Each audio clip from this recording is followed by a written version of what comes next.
HealthBreak is sponsored by Dignity Health Central Coast.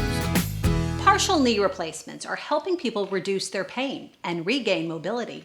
Orthopedic surgeon Dr. Kevin Forsyth with French Hospital Medical Center explains. Most people come in complaining of sort of a toothache, unremitting pain that goes on throughout the night. Swelling can occur. There's what we call the one-finger test, which is if you have pain in just the one spot on your knee, not all over the knee.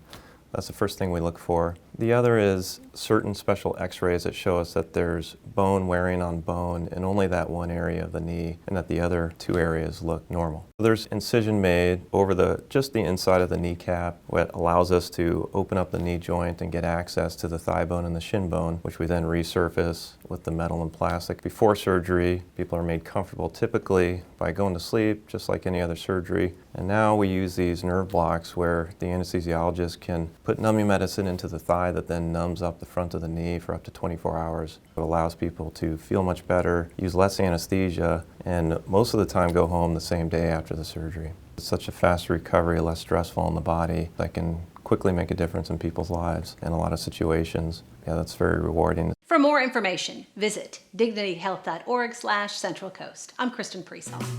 HealthBreak was sponsored by Dignity Health Central Coast.